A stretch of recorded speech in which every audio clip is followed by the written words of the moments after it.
뵙겠습니다.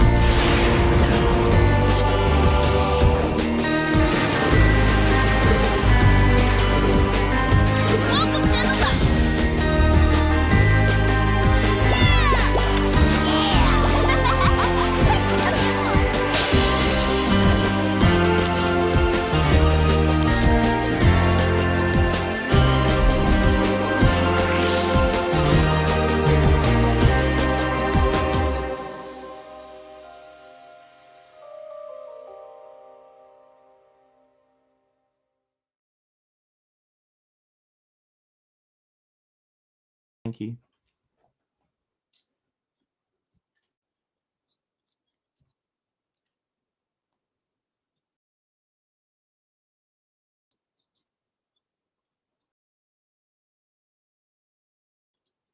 Hello, nice to be here.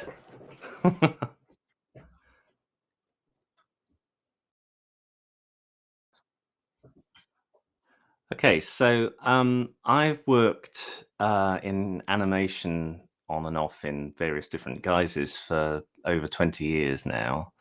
And my first proper job that I had was working at Hot Animation in Manchester in England as a stop motion animator. So I worked on shows like Bob the Builder and Pingu and things like that. And then I've worked for places like Aardman and Cosgrove Hall subsequently on series like Shaun the Sheep and stuff. So my background is mainly stop motion, but in the last 10 years I've been doing primarily 2D work and trying to sort of crowbar in a sort of stop motion work ethic with 2D characters. So I now animate in a stop motion technique, but in 2D, and I teach people how to do it as well.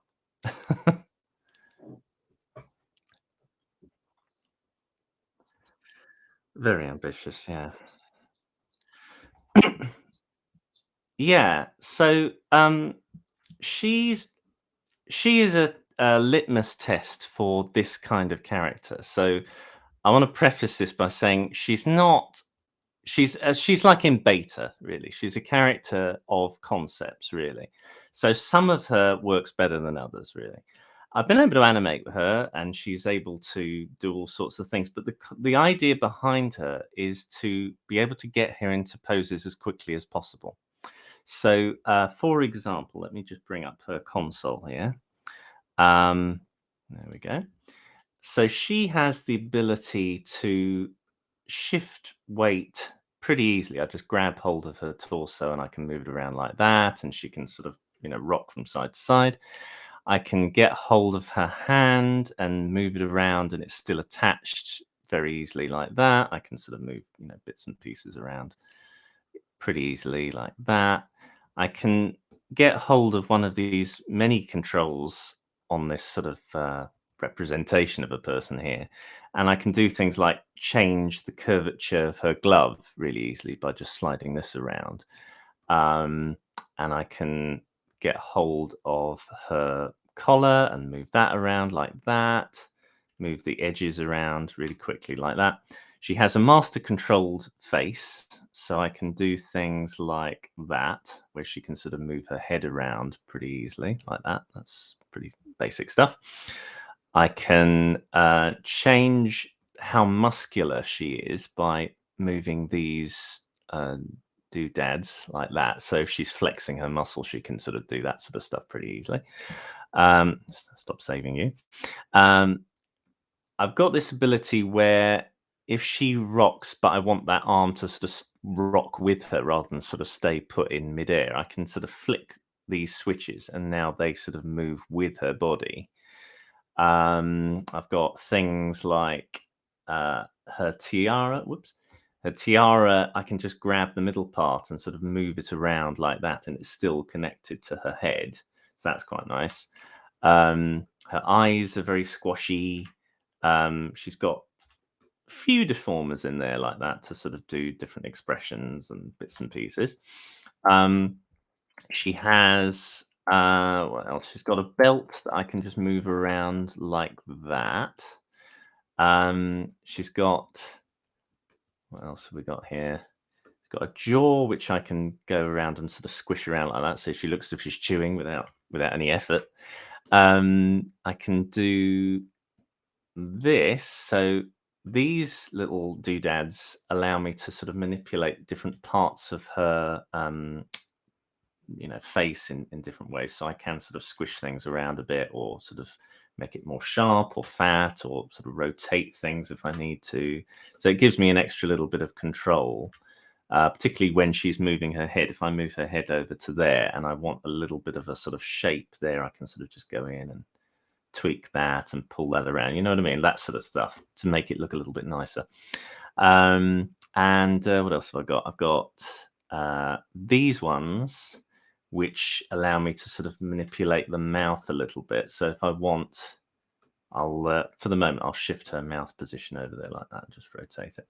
But I can, if I wanted to pull that up, I can sort of do that so that she smirks a little bit and give it a bit more. So I've got a little bit. These are just drawn mouths. These aren't these aren't actually deformed in any way. So I can sort of do the lip sync like that. But these give me a little bit of deformation control just through manipulating the drawing. So it's a kind of it's an early system. And then I've got this that allows me to sort of move her neck. If I do it with the arrow keys, it allows me to sort of do that kind of oh no, he didn't kind of movement with the neck. So it allows me to sort of give you that kind of control. I've also got in her hair, I can move it out like that. So you've got this sort of thing going on. And then if I select both the R and L here and then hold down Shift and the arrow keys, I can make her hair wave. So that's really handy to just do an easy wave of hair without any real effort at all. I was really pleased with that one. And it's so simple as well. It's one of those features that once you discover, you think, oh, this is fantastic, and I can apply it to capes and hair, and, it's fantastic. And then she can change her expression just if I click over like that. So I've got a sort of smiling face and a sort of indifferent, not frowny so much, but just sort of a blank face. And then if I need to rotate the upper body, I can sort of move this around like that sort of thing. And then if I need to move the lower body around, I can rotate that like that. And then that does the whole body. So I've got, a fair amount of control, and the stuff still works depending on, doesn't matter which way round I pose the body, it still works, and I can go into certain elements and move them around if they need a little bit more adjustment. And I think I've got a little thing here as well. You notice that her breast there is quite thick. I can get hold of these little handles and just alter the line so that it falls better and it sort of shapes better with the rest of the body, and then get rid of that. So little things like that. So once you've sort of combined all these elements together, you've got a body which on the whole is pretty quick to maneuver, considering it's such a complicated character. She's not too bad. There are things wrong with her. I'm not going to say that she's perfect, but I don't think any character is. And considering what she can do, I'm quite pleased in terms of research of what she's able to achieve, So she's been really, really handy to figure out what does and doesn't work. And certainly if I were conventionally rigging her, I think for a lot of the movements that I'm trying to do with her, they would take a lot longer to produce, really, if I'm honest. So I think, yeah.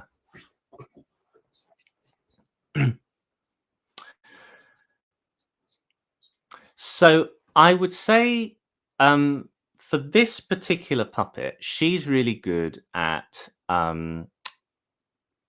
if she's acting. So if she was talking quite a lot and she was moving her hands around a lot and just talking and gesturing and all that sort of stuff, she's excellent for that, because when you're talking, you're pretty much in one place, but you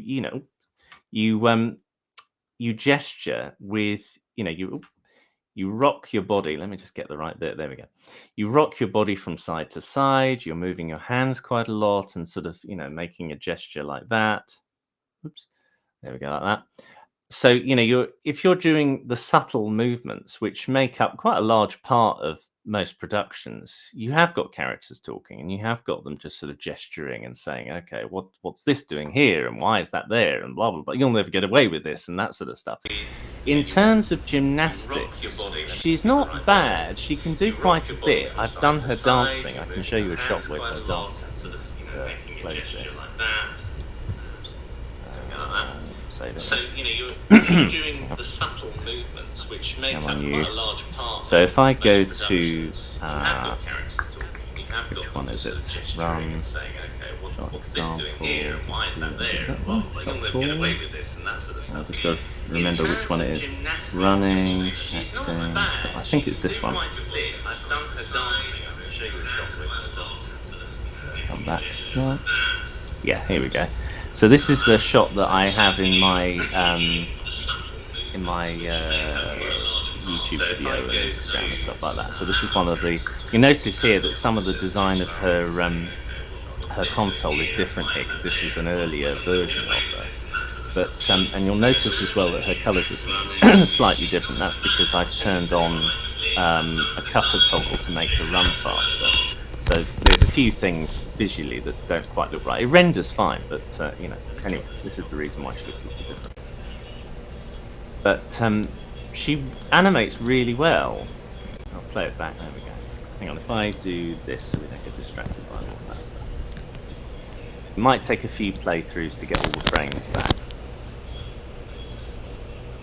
So she's able to dance, and I was able to do this pretty fast. I was able to just move her body around and get what I needed to get pretty easily, really.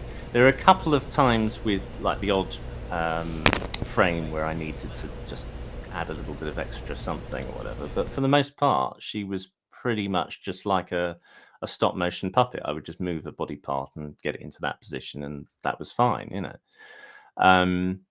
So yeah, I think, yeah. I've got another thing of her running. Let me just close that. Let's save that. I'll wait for all of this and then go here. So this was a running loop of her. And I've got to put the loop thing on here, so it'll play back. There we go. So that's not bad. So she's able to run pretty well. I mean, that didn't take very long either to get done. And the looping of the hair and stuff, that worked out pretty well. And the good thing is you can sort of run it. There's a couple of little issues there I noticed with her arm, but you can sort of you should be able to correct them pretty easily. I can just go in there and say, okay, I want that back there. Thank you very much. You know what I mean? It's not too difficult to correct little issues.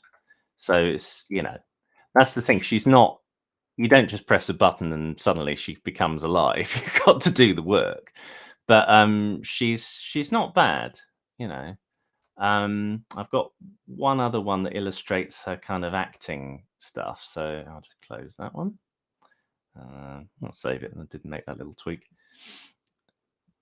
So it's the acting one.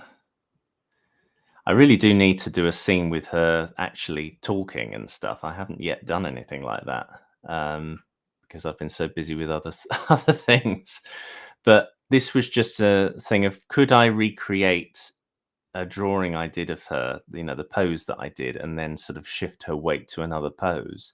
And it worked out pretty well because I did a drawing of her ages ago. This was a concept piece of art that I did. And her design's a little bit different. She's got a smaller waist there and everything else. But I quite like the pose, and it did kind of reflect her character pretty well. So I did the same pose with the puppet, and I think it worked pretty well. If you notice, by the way, the reason why she's a different color, if I just change that so that, whoops, just go to a different console, turn off fast, it should turn that off. Come on, you. That's it. So there we go. The good thing about Harmony 21 is that I think it plays back the stuff better on the whole than Harmony 20 did, so I don't need to turn on fast nearly as much. Just got to let it play a few times. Yeah, okay.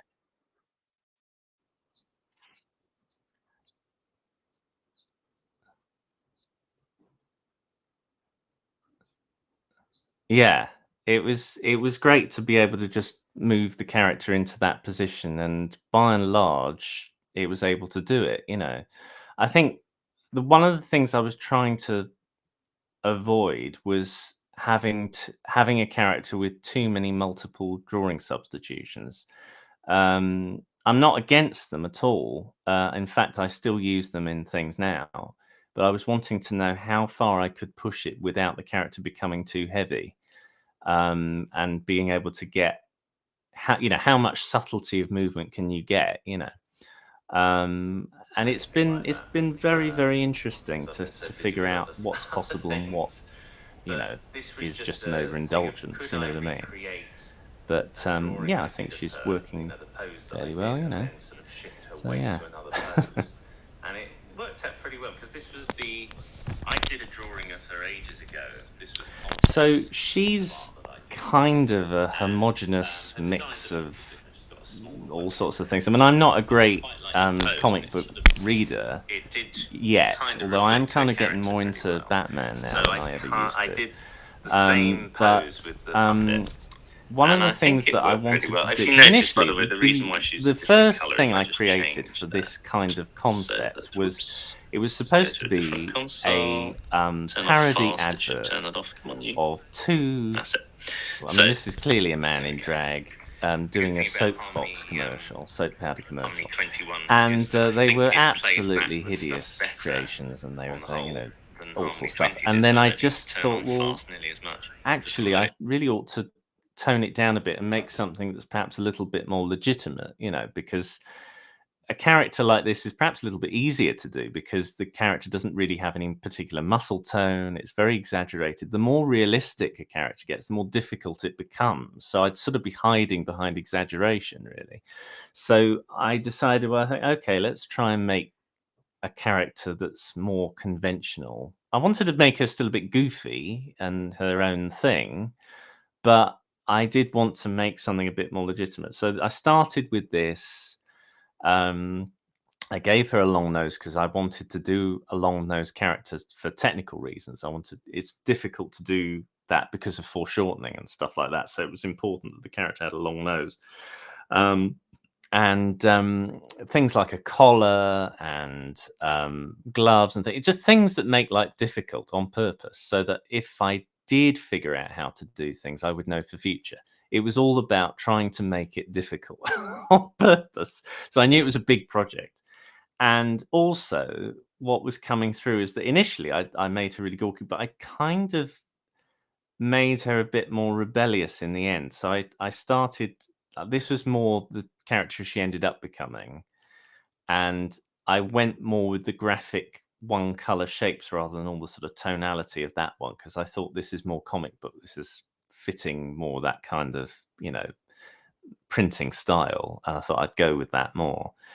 Um, and I sort of the other reason I was more interested in doing a more realistic character was because Harry Partridge, my friend who does amazing cartoons on the internet, on YouTube. A Kilgar, yeah, exactly. And he asked me ages ago if it would be possible to do a whole body, and I said, technically, yes. I have no doubt that that's possible. However, I think if you were to rig it in the way that what you're talking about to save that kind of time, it's quite a lot more involved. When you do a master controlled head, which are I mean, I now know how to do master controlled heads. I've made so many of them. I know I can do them in my sleep now. But at the time when I was working out how to work them, there was a heck of a lot involved. You had to figure out not just how to do it, but then how could the animators manipulate things after you'd done it. There were too many things that were taken over by the magic of the master controller to the point where the animator wasn't actually able to do his or her job. So once that was figured out, with largely with Kilgar's head and various other things that I'd done, um, the more difficult job was how to figure out how to do a body properly because the everything is a tube on it. Everything is this long thing that when you push it towards the camera, things foreshorten, they get longer and shorter, and they're all joined together in some kind of complicated way. It's a lot more work than essentially a sphere, um, which is essentially what all heads are. They're spheres with things coming off them, you know. So that was tricky. And so the most important thing that I wanted to get right at the very least was how to do foreshortening easily. So I I picked something that was realistic because I thought I couldn't hide, and that was why I went down the superhero route, because they have dynamic poses, they have muscles that are clearly defined. You can't hide behind any character like that. And then I think I just unconsciously channeled elements of Wonder Woman and elements of Supergirl and all sorts of things, as well as bits of Tank Girl. Mainly because I wanted a character that didn't give a heck about what they look like. Um, there are people who see her and think she's ugly because she is I mean, she's not conventionally attractive. She's got a big nose. She's got, all of this stuff. But I think she's great. And also, she doesn't care. It's not really on her agenda to look attractive. And so I love that. Exactly, she really doesn't care, what's it to her? And I in my head, I can imagine her doing very well on the dating scene because she doesn't care. I think that if there ever is a message to send out that, looks don't care, is somebody who is conventionally unattractive but still doing incredibly well for themselves, and you think, "Oh, well, then that's all that matters then." But it's extraordinary. What I didn't expect was some people not only hating on her, which is fair enough. I mean, nobody's going to like exactly what you like, but also sort of arrogantly saying, "Well, you need to change her. How dare she be looking like a man?" But you think, "Well, what's wrong with that?" you know, it's I find that quite shocking, actually, that people have that level of entitlement that somebody has to look a certain way. Um, Exactly. Yeah, exactly. I've had so much of that, honestly. It just get tons of that.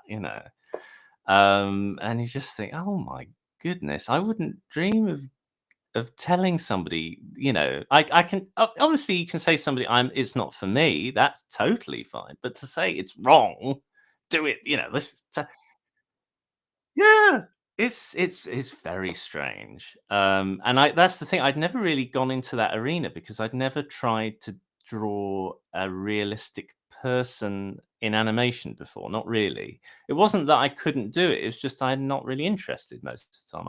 I like cartoony characters, and I think that was part of the reason why I made her look the way she does, because there's something in me that can't do conventional. Obviously, if I was, being hired to do it, then of course I can do conventional beauty. But for myself, I can't get behind a character that looks totally perfect because I just have my heart's not in it.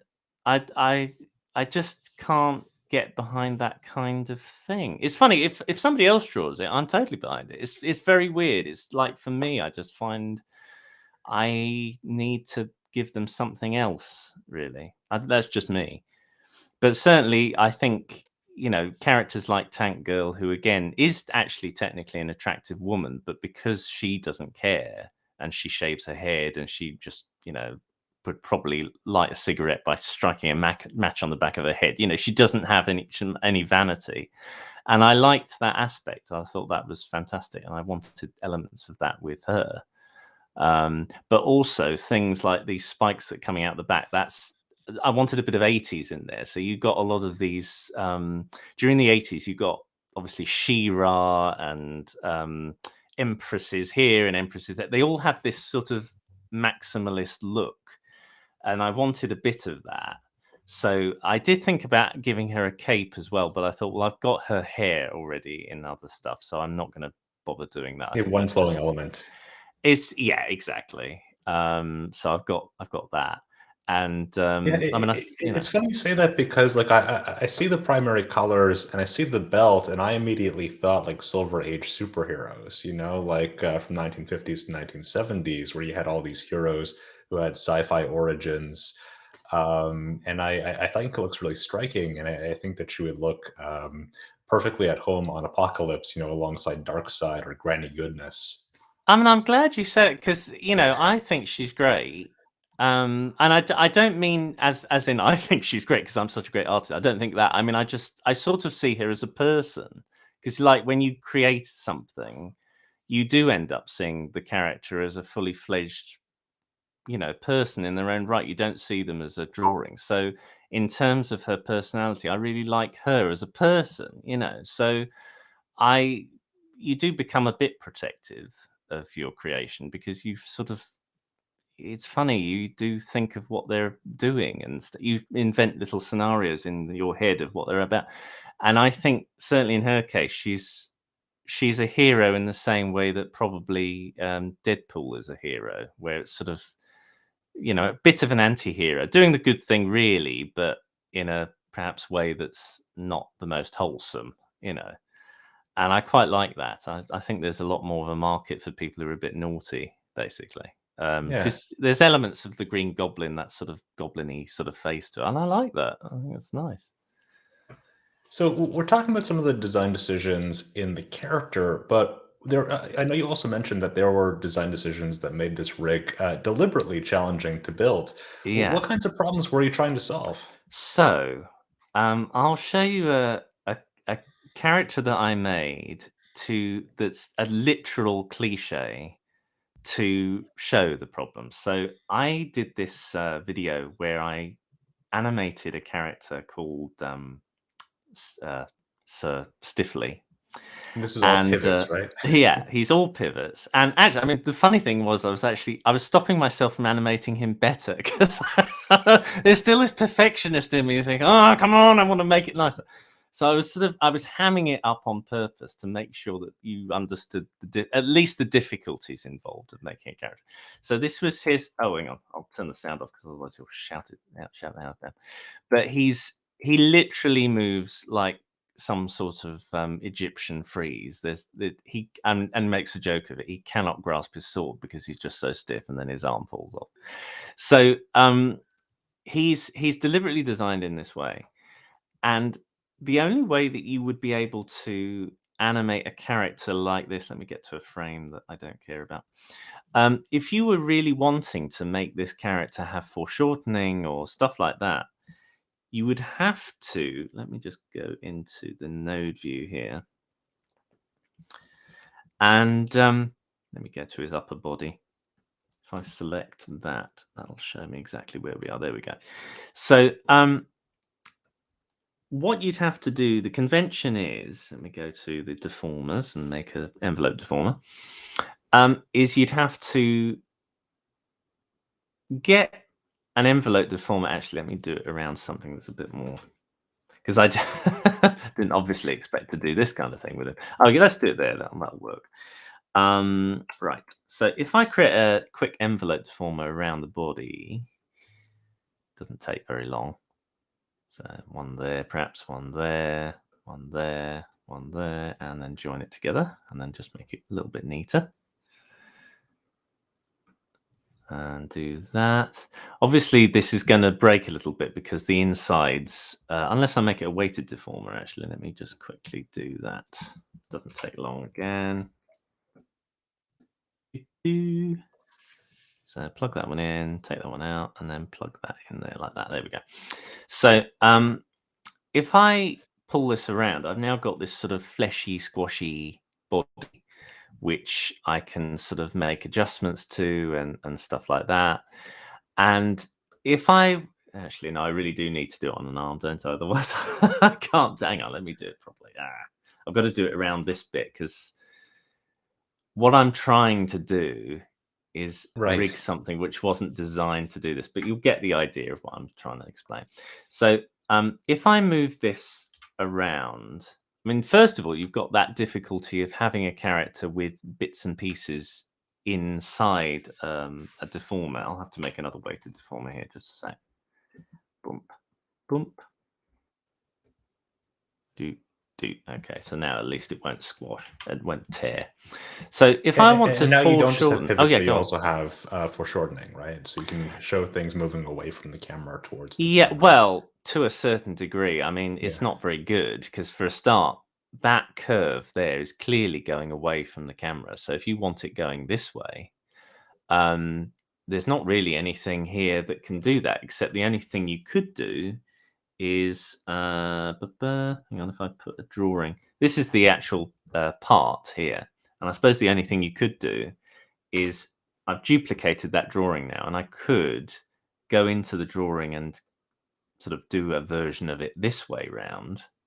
So I've now got the curve happening in the other direction. I'll do it that way. Again, this is not drawn correctly for the way that I'm showing, but you get the idea of what the problems are. So now it's turning the other way. So if I flick it there, I've now got a curve that's now going more in the right direction.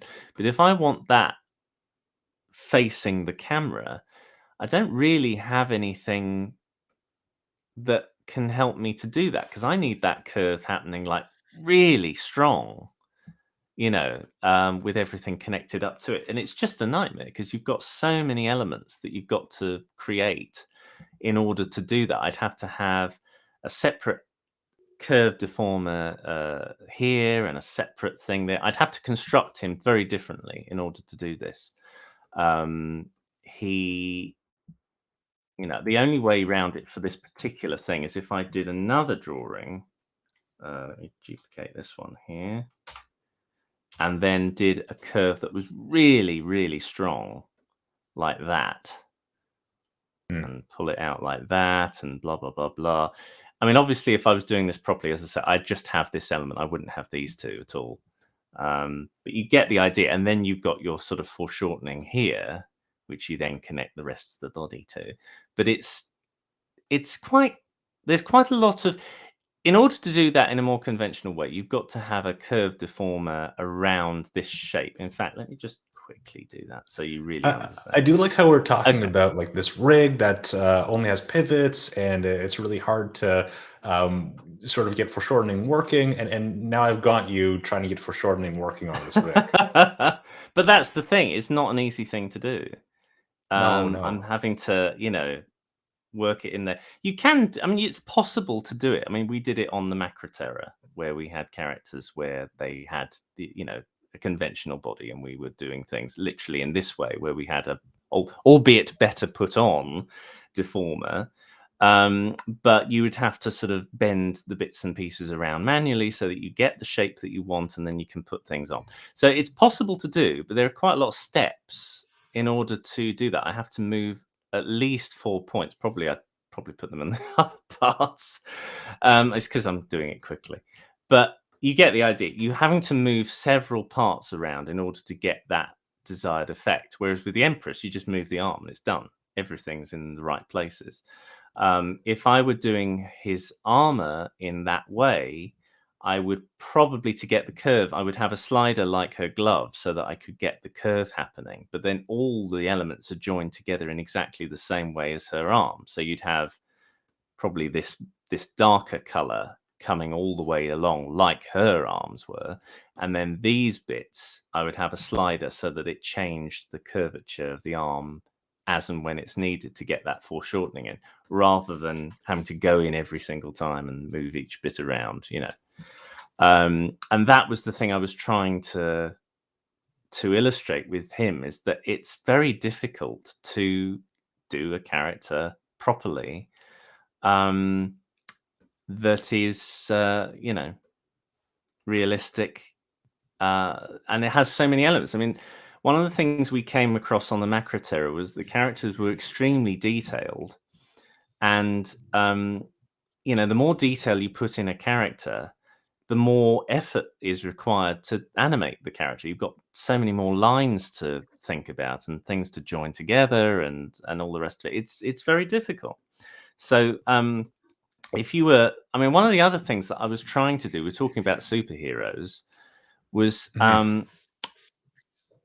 I don't have it here, but the character that I designed for an advert that I did, which was the professor character. I don't have it here, but he was based in terms of design. He was based on the New Adventures of Batman, where they were made in the 90s, and they had those very Yes. strict graphic shapes on purpose.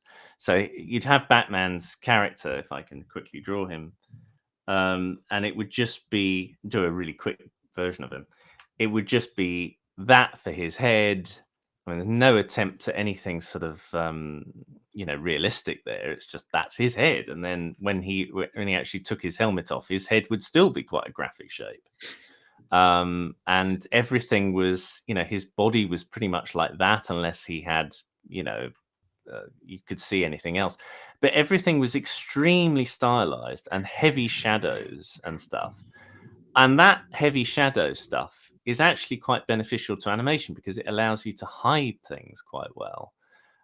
You don't see when one element merges into another element. I've noticed they've taken that concept in a subtle way and applied it to the Rapunzel series. If you look at the characters in that, you've got Flynn Rider's head, and it's that shape. I mean, there's no attempt at trying to make it like the CGI character at all. It's quite obviously, Mr. Play-Doh is Mr. Duplo. But that's great because by doing something like that, by stylizing the characters, you're stopping. You're not forcing the rig to quite behave properly. If you have a character like this, you've got to make sure that all the elements are in line for it to look good. Otherwise, it just looks off.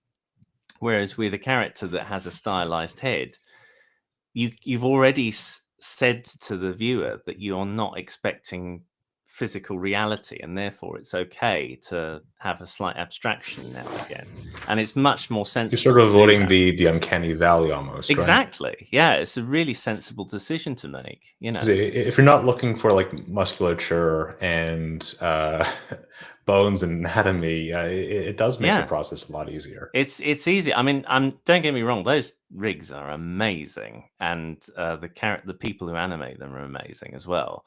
But it just makes their life a little bit easier because they're not having to draw absolute reality, and it just gives you that wiggle room to get things done a little bit easier. Definitely, what have I got here?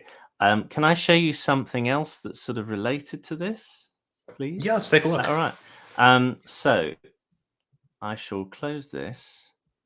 Don't save that. Now, this is something that I'm currently working on, and this has taken some of the concepts from the Empress and used it on a very cartoony character. So this is the thing of coming up with ideas from the recipes that I've come up with to make her. This is a stylized character that is talking, and he uses the same techniques as in her arms to make him sort of squash and stretch in this way. And he's got a very flexible mouth. He's not a drawn mouth. It's got a detailed, deformed mouth in it. But there are quite a lot of things in common with the Empress with this character, even though he doesn't look it, even though he looks stylized. And if I go over to a frame that I don't care about, so I can sort of manipulate him a little bit for you.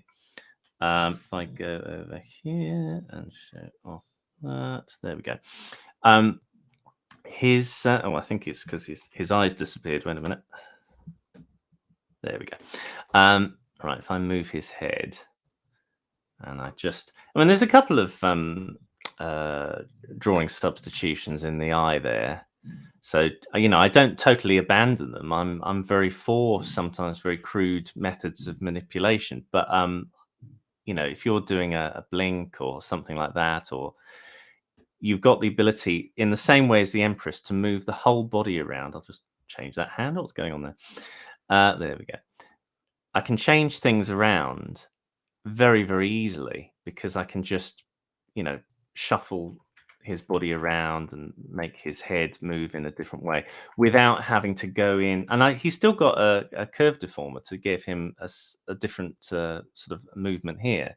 But you'll notice the arms follow. They're not sort of hanging off somewhere else and then I have to join them up. They follow the whole thing. So it's just these, by sanding away all the little extra steps, I'm making the character much more like a stop motion puppet where I would just move the characters around like this and it would just behave that way. And that's the thing I'm striving to create. That way I can create animation a lot faster. That's what I'm aiming for. Yeah. So, I mean, every decision in 2D rigging has different benefits and trade-offs, and the choices you make will definitely depend on what your characters need to do in your production. In your view, what are some of the benefits and trade-offs to these techniques that you're experimenting with? Well, I would say that if I were using her in, let me just get that up there. If I were using her in a series or even in, another production, I think you would probably have more than one version of her. So that's not an uncommon practice in stop motion. Like a stunt double. Yeah, exactly. Yeah, you have several different versions of the same character. So you have one that's really good at one job and then another that's really good at another job and whatever. And I think that for basic use, this is the version that I would plump for. But then if I were doing a lot of acrobatics, I would opt for perhaps for a more conventional puppet that can be contorted and pulled around without worrying about, too many elements. And if you get it right, you can combine the two. So you sort of have the character do a backflip and fly around, and then as soon as they land, they turn into this one, As I say, having said that, she can do quite a lot, but I think for certain stuff, that every puppet has its limitations, and it's trying to find the balance of getting the right combination of elements for a production. So, if your show has a couple of characters that are constantly talking to each other, then having a character where it's conventionally rigged will limit your options in terms of acting because it takes longer to pose them.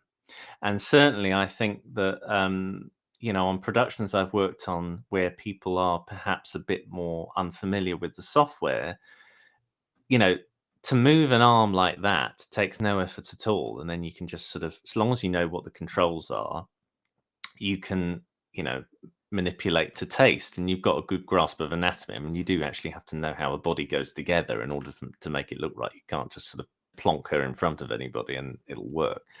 But it takes the stress, hopefully, out of just doing simple acting. You can actually relax and concentrate on having a character emote. You don't really want to get too bogged down with the logistics of it. There are problems with her, as I say. I now know how to do her body better than how I did when I first started to make her. So, for example, if I show you how complicated her arms are, for example, this is ridiculous, this arm setup. I know how to make this a lot simpler now, but I had to go through this fire in order to do it first, to get the concepts out of the way. So what I'm going to be putting into the book that I'm writing is not this. It's going to be something a lot easier to understand and use and make and manipulate. She wasn't supposed to be used really by anybody other than me. She was like a litmus test for things. So, if I were, she would be the R&D, if we were talking about R&D before we started filming. And, it's, most productions don't have a huge amount of time for research and development. So I'm trying to do the research and development for so many productions for myself, so they don't have to do it, because I've been there myself, and it's very, very stressful. So if I can compile, okay, if your character needs this and this, here's some suggestions of how to actually do these things, and then you do what you will. If you want to use them, fine. If you only want to use some of them, that's also fine, that kind of thing. Oli, which elements of this rig are you the most proud of? So I think I'm quite pleased with how subtle I can get her expressions, especially Hmm. considering how crude her mouth is. Because the rig I showed you before has got a much more elaborate mouth than this character does, and yet I'm able to get some quite decent poses out of her, which I was quite happy about. And let me just get there. Little subtle movements to sort of change the lip sync and bits and pieces like that. So I'm quite pleased with that. A realistic. I mean, her nose as well. If I show you on render mode, um, this is something that the new version of Harmony does. If I don't wiggle this, wait a minute, I think it's a bit of a glitch. There we go. So yeah, she's got this nose design, which you can only see in render view. So what I've got is several shapes to make up her nose, and then the line kind of rolls around them using something that I created. And I'm quite pleased with that, and I'm going to use that on several productions, I think. Now I know how it works and how I can sort of handle it. So I was quite pleased with that. And the hair, I mean, that was I was really pleased with that. And the great thing is that it's such a simple thing to do once you know how to do it. That's what I was really anything simple, I'm really happy about because I feel I can use that again and again in anything. I don't have to sort of try to make that work at all. And it's what I love about it is one of those features of Harmony, which has always it's been there for ages, but nobody uses because I think initially it's one of those things where you look at it and you're a bit intimidated by it and you think, oh, I don't want to touch that. But once you crack that crust, you think, oh, actually, this is how it works. Oh, it's really good, you know. So, because I was able to put it in a context where people could actually see how it could be useful rather than some abstract, I hope that more people start to use it now. I think as they just get that little bit of extra help to say how it can be used, because I've, like so many things, if it's not what you have, it's how it's used that counts. So I've allowed certain bits of it to be manipulated by using these handles in this odd way that I don't think the creators of Harmony even thought of using it in this way, but they might have done. I don't know, but there's certainly no documentation to say this is how it can be used. So I'm hoping that from now on, if I ever have a character with a cape or hair, this is definitely the way I'm going to go because it is effortless. I'm really pleased with that. And of course, the arms, I was glad that took a lot of working out how to do that. And at least I'm going to use this method for pretty much all my puppets now.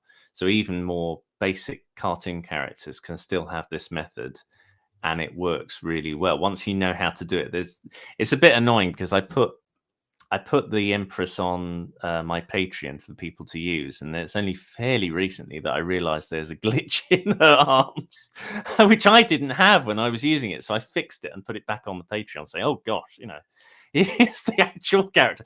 So when people have been So, using it, I think they've been having some issues. Speaking of your Patreon, now that you've Hmm. shared this rig with your community there, have you received feedback from other rigging artists and animators? Yeah, I think people are really happy at the fact that I've made a character like this because it's the reason I did this. I knew this was something that a lot of people wanted answers to. I wanted answers to. So it's to give at least some answers. I mean, I haven't quite given them yet. I'm writing them down as I speak. In this book to say how to do flesh and how to do this, that, and the other. But you know I think that's been very positive, and people have been delighted that I've been taking so much time to do something which does take quite a lot of time to research and to get right. I've seen a couple of examples of people posing it, and that's made me really happy because, people are actually able to make, because she is complicated. I'm not gonna, in terms of she's not a conventional character to move. There's a lot of bits and pieces. You need to have had at least some experience in Harmony to know what you're doing with this character. She's not somebody you would give a newbie to. I'd like to get her to that point, and I don't think that she's too many iterations away from that because, as I say, doing the arms and doing the legs, I now know how to do them much simpler. So with the next version of her, I'm fairly confident that somebody who had never used Harmony before could pick her up and move her around. At this point, not quite so much. But Speaking of artists who haven't used Harmony yet, do you have any advice for artists who want to learn how to rig and animate their own characters? Yeah, I would say, don't do a character this complicated. I would say keep it. I mean, it's the cliche stuff. Keep it simple, of course. I think the most important thing that comes up again and again when people start to use this software is fully understand how pegs and drawings work. Once you've got that down, the rest of it falls into place really easily. But that's the most fiddly concept, especially if you come over from Adobe Animate, because it's a concept which I think is much better, but you have to sort of unlearn something to then go there. And that's always the stumbling block. But once they get past that, it's much better. And I think if you do a simple character with just, a head and a body and a couple of arms and legs and nothing particularly complicated, not even deformers on it, just pegged together and put together, really understand that, then you're away. And then you build on that, really. That's my advice. Hope that's... All right, we have about 10 minutes left. Is there anything else on this rig that you want to show off to our audience? Well, I think, what have I got here to show off? I've got, actually, here you are. Oh, no, hang on. What have I got here? I've got, here's something that I wanted to show. Actually, here's the sequence that I animated with her. Whoops.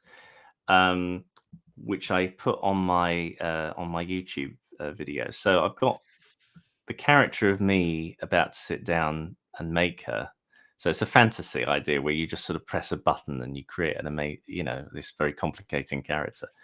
But this is her actually being animated, and I was pleased with how smoothly she moved. I was really happy with that.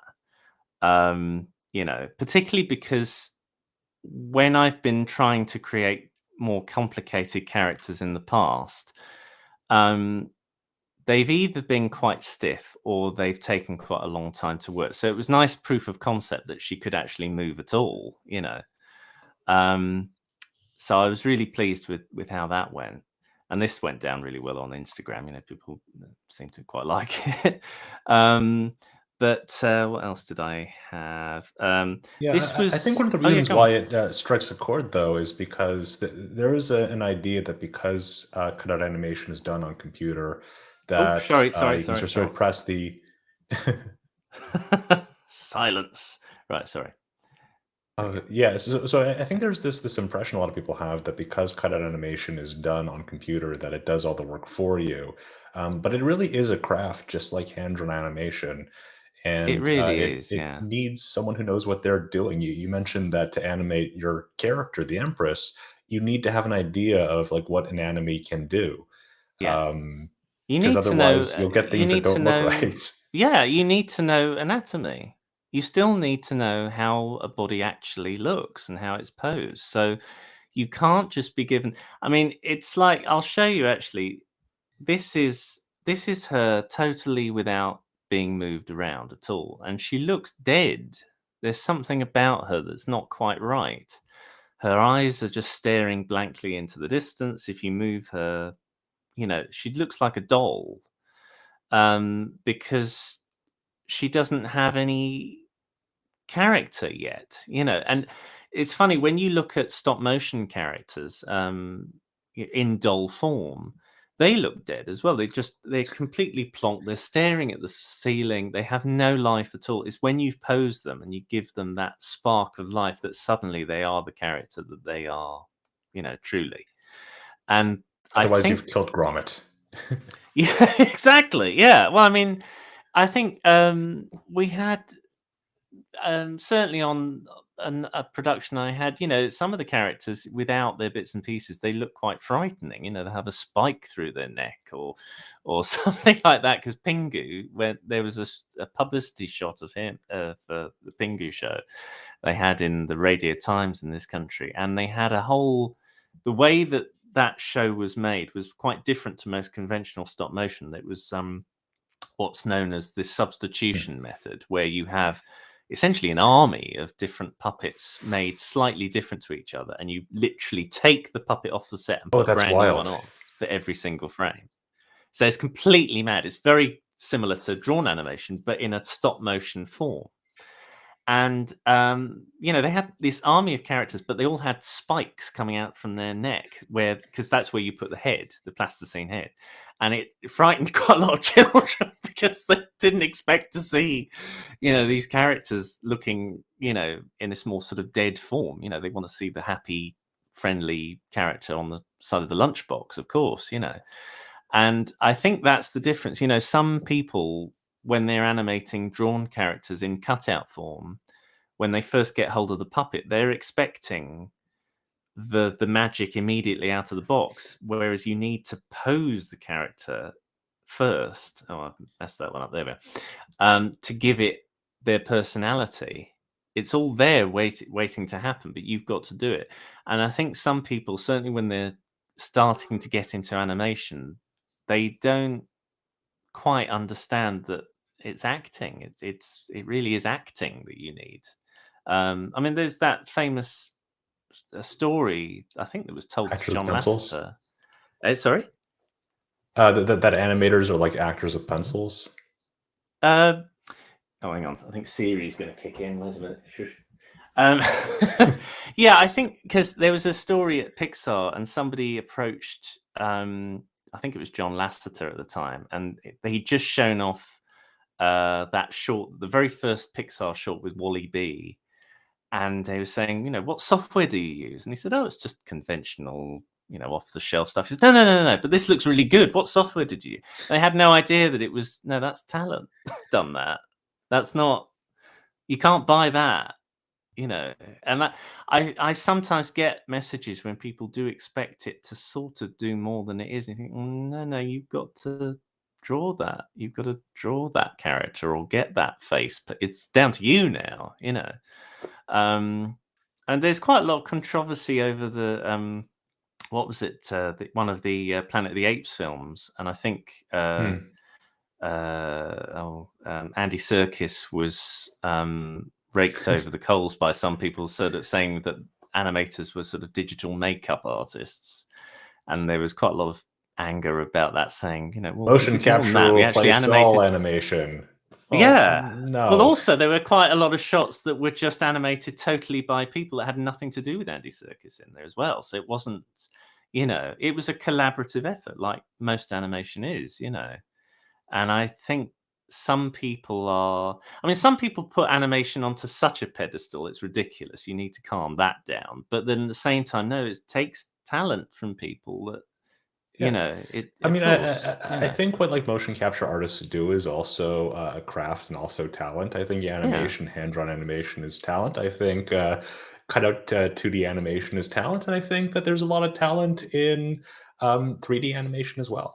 Yeah, all of it, and even some stuff that I pretty much love all of it. It doesn't matter how crude or how detailed. If it does the job correctly of whatever it's trying to do, that's all that matters. Yeah, I love stop motion animation sometimes that is, that's what the joys of Pingu. I loved that because it was so crude. It was delightful. I just loved animating that show because it was so utterly unreal. It was hilarious. You could just animate the character doing these bizarre movements, and it was funny. And I would love that, to see behind the scenes on Pengu because it is just wild. It's So we great. are running out of time. I don't want to keep you too long, and my cat is now calling for my wife. Ollie, how can our viewers gain access to the Empress Rig and find more of your work? So, if you go to my Patreon, which is www.patreon.com/Oli, spelled OLI, if you pay $5 a month, you get access to my current book, which is How to Rig in Sweet Harmony. And then you will soon get access to chapters from my new book, which is Toon Boom Kaboom, which is cookery. It's a cookery book.